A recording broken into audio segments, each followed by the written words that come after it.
नमस्कार, मी कल्याणी दीक्षित. बुलेटिनमध्ये तुम्हा सर्वांचं स्वागत. पाहूयात गावखेड्यातल्या महत्त्वाच्या बातम्या. पंतप्रधान नरेंद्र मोदी यांनी गेल्या 7 वर्षात एकही पत्रकार परिषद घेतली नाही. हाच त्यांचा गुण मला जास्त आवडतो, असं वक्तव्य करत बीडच्या खासदार प्रीतम मुंडे यांनी पंतप्रधान मोदींची स्तुती केली. यावेळी बीड इथल्या राष्ट्रवादीच्या नेत्यांसह ठाकरे सरकारवर मुंडे यांनी निशाणा साधत राष्ट्रवादीच्या विळख्यातून बीड जिल्ह्याला मुक्त करू असं आवाहन केलं.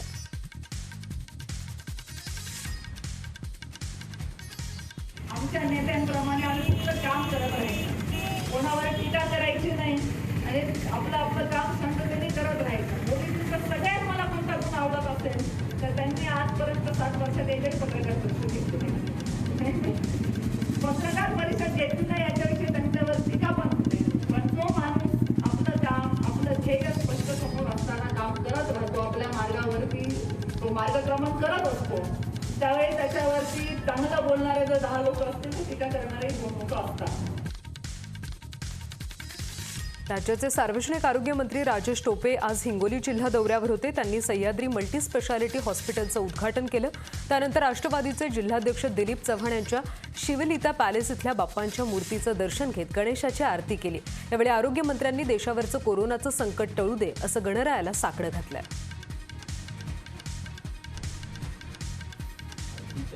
गणपती उठण्याच्या या प्रक्रियेमध्ये अगदी आजच्या गणपती विसर्जनाची आरती करून गणपतीच्या चरणी मनाभावातून प्रार्थना केली की आता आमच्या महाराष्ट्राला, देशाला, जगाला खऱ्या अर्थाने कोरोनातून मुक्ती दे किंवा कोरोना थांबव आणि जेवढे काही म्हणजे आमचं संपूर्ण महाराष्ट्र आहे, देश आहे, त्याला निरोगी ठेव आणि कुठल्याही परिस्थिती जे काही आर्थिक मोठी अडचण मागच्या काही वर्षभरात 1.5 वर्षामध्ये लोकांनी सहन केली त्या सगळ्यातून बाहेर येण्याची शक्ती ईश्वराने निश्चित प्रकारे सर्व जनतेला द्यावी.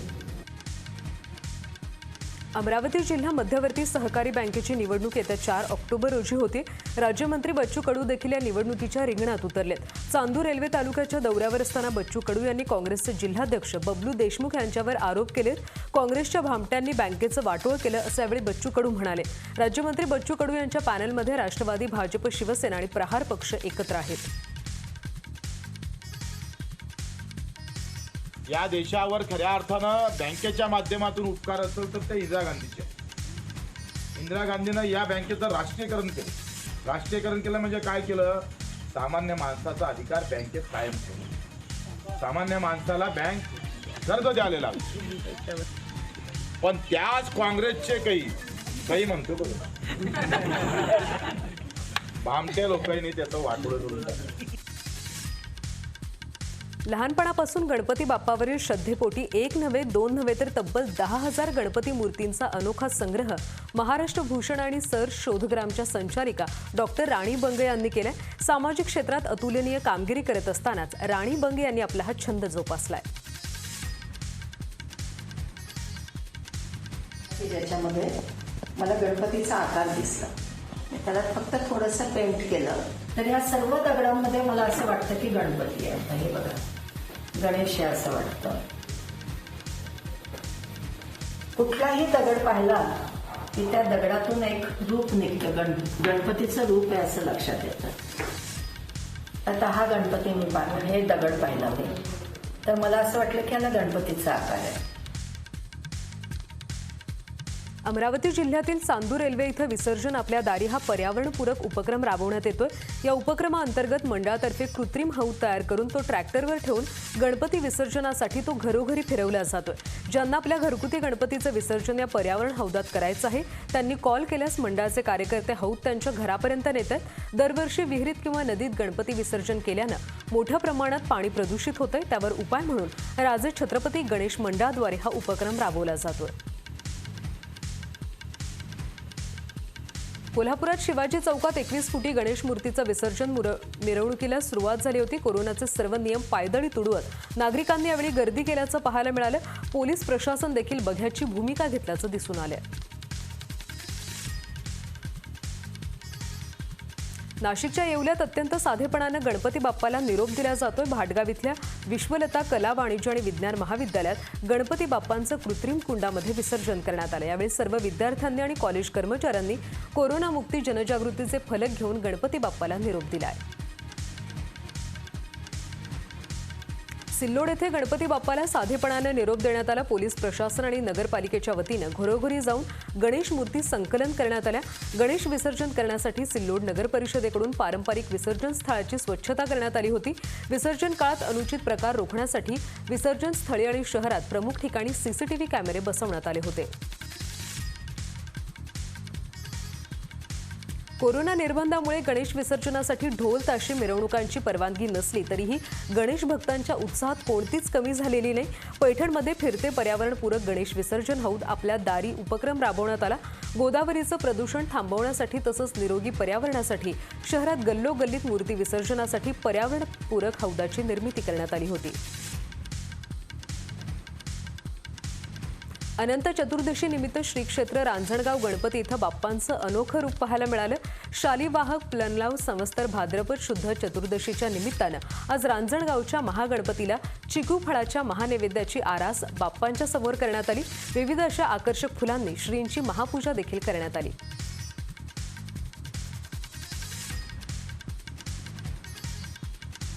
एकशे 39 वर्षांची परंपरा असलेल्या प्रथम मानाचा आणि नवसाच्या श्री दादा गणपतीची यंदा शासनाच्या निर्बंधांमुळे मिरवणूक न काढता साध्या पद्धतीनं निरोप देण्यात आला. गेल्या 98 वर्षांपासून श्री दादा गणपतीची रथात बसून भक्तांद्वारे रथ खेचून विसर्जनाची परंपरा आहे. पोलीस प्रशासनाच्या वतीनं मोठा बंदोबस्त तैनात करण्यात आला. श्री दादा गणपतीच्या विसर्जनानंतर शहरातील श्रीमंत बाबा गणपतीच्या विसर्जनाला सुरुवात झाली. कोकणात पारंपरिक पद्धतीनं गणरायाला निरोप देण्यात येतो. राजापूर तालुक्यातल्या सोलगावात डोक्यावर मूर्ती घेऊन अनंत चतुर्दशी दिवशी बाप्पाचं वाजत गाजत विसर्जन केलं गेलं. गणपती बाप्पा मोरया, पुढच्या वर्षी लवकर याच्या गजरात गणेश भक्तांनी आपल्या लाडक्या बाप्पाला भक्तगणांनी भावपूर्ण निरोप दिला. महिला, लहान मुलांनी नृत्य करत आपल्या लाडक्या बाप्पाला निरोप दिला. गोंदिया जिल्ह्यातील बकीटोला इथल्या गावाजवळ असलेल्या डंबरपुंजी पहाडीवर गुरं चारण्यासाठी गेलेल्या गुराख्यांना गणपती विसर्जनाच्या दिवशी दगडाची मूर्ती सापडली. दरम्यान गणेश विसर्जनाच्या दिवशी ही मूर्ती सापडल्यानं बाप्पाचं स्वरूप या मूर्तीत असल्याचं समजून नागरिकांनी त्या मूर्ती सेंदूर फासून पूजा अर्चा केली. आता तर या मूर्तीचं दर्शन घेण्यासाठी नागरिकांची गर्दी देखील पाहायला मिळते. बाप्पाचं रूप मूर्ती असल्याची पंचक्रोशीत चर्चा आहे. खरंच ही बाप्पाची मूर्ती आहे का, हा सवाल आता निर्माण होतोय. आमच्या गावाच्या बाजूलाच एक छोटीशी पहाडी आहे.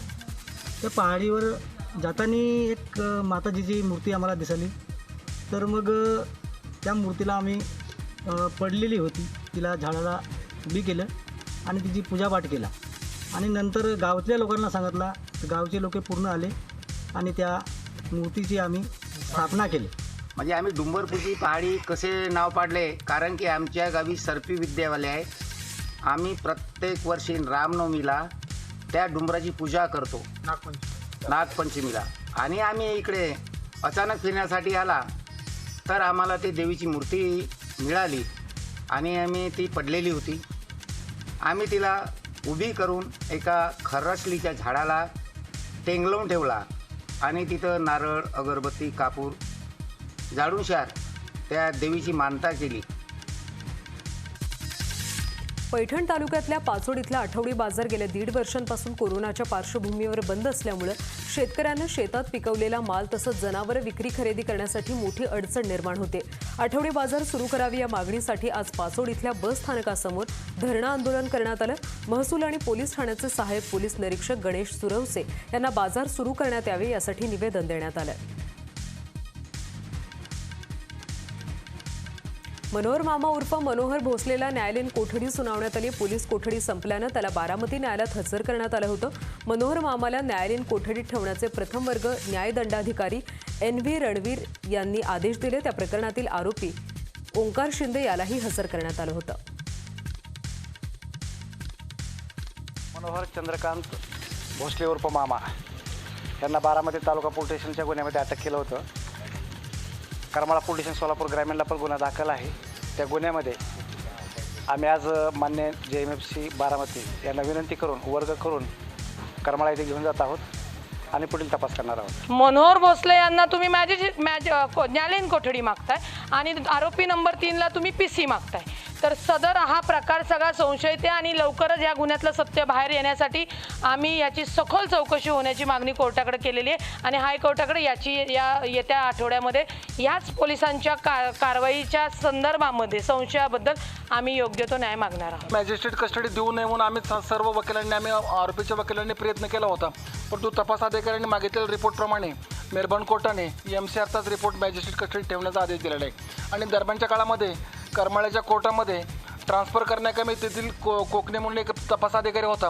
त्या गुन्ह्यामध्ये आज रोजी या मेलबर्न कोर्टाने त्या कोर्टामध्ये वर्ग करण्याचा आदेश केलेला आहे, पोलीस स्टेशनला वर्ग करण्याचा आदेश केलेला आहे आणि दुसरा आरोपी जो संजय शिंदे ओंकार शिंदे होता त्याला आज पोलीस कस्टडी देण्याचा मेलबर्न कोर्टाने आदेश केलेला आहे. लोणावळ्यातलं पर्यटन अखेर सुरू करण्यात आले. लोणावळ्यातील कार्ला भाजे लेणीसह लोहगड किल्ला पर्यटनासाठी खुला करण्यात आला. मात्र कार्ला येथील एकविरा देवीचं मंदिर अद्यापही बंदच राहणार आहे. कोरोना संदर्भातील मार्गदर्शक सूचनांचं पालन करण्याच्या अटी शर्तीसह लेण्या खुल्या करण्याच्या सूचना प्रशासनाकडून देण्यात आल्या. गेल्या काही दिवसांपासून कोरोना रुग्णांचं प्रमाण कमी होत असल्यानं हा निर्णय घेण्यात आलाय. भाजे कार्ला लोहगड किल्ला पर्यटकांना आकर्षणाचं केंद्रबिंदू असल्यानं या ठिकाणी मोठ्या प्रमाणात पर्यटक येत असतात. लेणी आणि किल्ल्यांचे दरवाजे उघडल्यानं पर्यटकांमध्ये आनंदाचं वातावरण आहे. बीडच्या अंबाजोगाई येथील बुटेनाथ परिसरात तरुणींनी दाखवलेल्या धाडसाचं सध्या सर्वत्र कौतुक होतंय. बुटेनाथ परिसरातील एका नदीच्या प्रवाहात एक मुलगा अडकून पडला होता. 4 तरुणींनी त्यांच्या ओढण्या एकत्रित करून त्या मुलाला वाचवण्याचा प्रयत्न केला.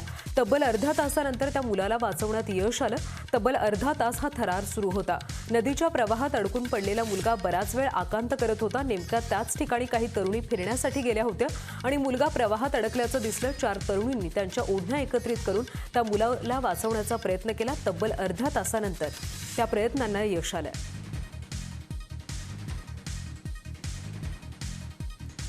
कांद्याला नुकतंच GI मानांकन प्राप्त झाल्यानं जागतिक ख्याती प्राप्त असलेला लासलगावचा कांदा आता टपाल पाकिटावर सुद्धा दिसणार आहे. कांद्याचं चित्र असलेल्या लासलगाव प्याज या विशेष टपाल पाकिटाचं अनावरण नुकतंच लासलगाव पोस्ट विभागाच्या कार्यालयात करण्यात आलं. नाशिक जिल्ह्यात उत्पादित होणाऱ्या कांद्याला आंतरराष्ट्रीय स्तरावर ऐतिहासिक आणि पारंपरिक मूल्य प्राप्त व्हावं यासाठी भारतीय टपाल विभागानं पुढाकार घेत लासलगाव प्याज हे विशेष टपाल पाकिट काढलं असल्याची माहिती पोस्ट विभागानं दिली आहे. त्या मालेगाव विभागाला 2 स्पेशल कव्हरचं अलॉट करण्यात आले होते. एक पैठणी साड्या आणि दुसरं म्हणजे लासलगावचा कांदा. आता आज सकाळीच आम्ही पैठणी साड्यांवर स्पेशल कव्हर येवल्यात रिलीज केलं. सातारा जिल्ह्यातील वाई तालुक्यातील आसले गावचे सुपुत्र सोमनाथ मांढरे यांना लडाखमध्ये वीरमरण आलंय. लडाख इथं देशसेवा बजावत असताना हवामानातील बदलामुळे सोमनाथ यांना श्वासोच्छ्वास घेण्यास त्रास होऊ लागला. त्यातच ते बेशुद्ध झाले. त्यांना जवळच्या लष्करी रुग्णालयात उपचारासाठी दाखल केलं, परंतु उपचारादरम्यान त्यांचा मृत्यू झाला. गोंदिया आमगाव मार्गावर दुचाकी स्वाराला मिनी मेटाडोरनं धडक दिली. या अपघातात गोरठा येथील विद्यार्थ्याचा मृत्यू झाला. शाळेतून दुचाकी वाहनानं गावाकडे जाताना हा अपघात झाला. दरम्यान मिनी मेटाडोर चालकानं निष्काळजीपणे वाहन चालवल्यानं दुचाकीला धडक दिली. ग्रामस्थांनी उपचारासाठी रुग्णवाहिका बोलावली होती, मात्र रुग्णालयात पोहोचण्यापूर्वीच रस्त्यातच विद्यार्थ्याचा मृत्यू झाला. नदीतून गुरं बाहेर काढण्यासाठी गेलेला तरुण पाण्याच्या प्रवाहात वाहून जाण्याची घटना भंडारा जिल्ह्याच्या लाखनी तालुक्यातील लोहार इथं घडली आहे. मोहित नरेंद्र दानवडे असं वाहून गेलेल्या मुलाचं नाव असून 24 तासानंतर त्याचा मृतदेह पालांदूर पोलिसांनी शोधून काढलाय. यवतमाळ जिल्ह्यातील प्रत्येक नगरपरिषद नगरपंचायतमध्ये घाणीचं साम्राज्य पसरले. त्यामुळे अख्ख्या जिल्ह्यात डेंग्यू मलेरिया सारख्या आजारावर नियंत्रण नसल्यानं सर्व खासगी रुग्णालय तसंच सरकारी रुग्णालयात हजारो रुग्ण येत आहेत. डेंग्यू आणि मलेरिया रोखण्यासाठी कोणतीही मोहीम गेल्या 2 महिन्याभरात सुरू करण्यात आली नाही असा आरोप शेतकरी नेते किशोर तिवारी यांनी केलाय. मुंबई रांगा मात्र काहीही झालं नाही. 10 दिवसापासून मी बोलत आहो. 1 महिन्यापासून ही साथ आहे, पण कोणीही काही करत नाही आहे. नाचलेल्या व्यवस्थेत निरपराध लोकांचे जीव चालले आहे. लोक आजारी पडत आहे. अशा परिस्थितीमध्ये काय करावं मला माहीत नाही. आणि कोणाला बोलावं आता? जिल्हाधिकारी ऐकत नाही आहे परिस्थिती. मी आज सकाळी जिल्हाधिकाऱ्याला फोनसुद्धा लावला होता, त्यानं फोन उचलला नाही. वाशिमच्या रिसोड इथल्या लोणी रोडवरच्या वनविभागाच्या तलावात 19 वर्षीय युवकाचा बुडून मृत्यू झाला. मृतक प्रतीक मोरे हा हिंगोली जिल्ह्यातल्या वाघजाळी इथल्या असल्याची माहिती मिळते. प्रतीक मामाच्या गावी आला असता मित्रांसोबत पोहण्यासाठी गेला होता आणि त्याचवेळी ही दुर्घटना घडली आहे. रत्नागिरी जिल्ह्यातील संगमेश्वर तालुक्यातील पुनर्वसन महाबली इथल्या ITIच्या इमारतीला गळती झाली. गळतीमुळे विद्यार्थी त्रस्त आहेत. इथे 132 विद्यार्थी शिक्षण घेत आहेत. याबाबत सातत्यानं आवाज उठून सुद्धा प्रशासन लक्ष देत नसल्यामुळे कारवाईची मागणी भाजप पदाधिकाऱ्यांनी केली आहे. केरळ इथल्या एका बँकेमध्ये महिन्याभरापूर्वी दरोडा टाकून लाखो रुपयांचे सोने चोरीला गेले होतं. याचे धागेदोरे साताऱ्यात मिळाल्यानं केरळच्या पोलिसांनी शनिवारी सायंकाळी साताऱ्यात दरोडा प्रकरणातील 3.5 किलो चांदी एका ज्वेलर्सच्या दुकानातून जप्त केली. या प्रकरणी केरळ पोलिसांनी काही दिवसांपूर्वी साताऱ्यात येऊन निखिल जोशी याला अटक केली होती. जोशी हाच या दरोड्याचा मुख्य सूत्रधार असल्याचं समोर आलं होतं. केरळ पोलिसांनी त्याच्याकडे कसून चौकशी केल्यानंतर त्याने त्याचा दुसरा साथीदार राहुल घाटगे याच्याकडे सोने चांदी असल्याचं सांगितलं आणि पोलिसांनी आता राहुल घाटगेला अटक केली आहे. या सगळ्या बातम्यांसोबतच बुलेटिनमध्ये आपण इथेच थांबतोय. नमस्कार.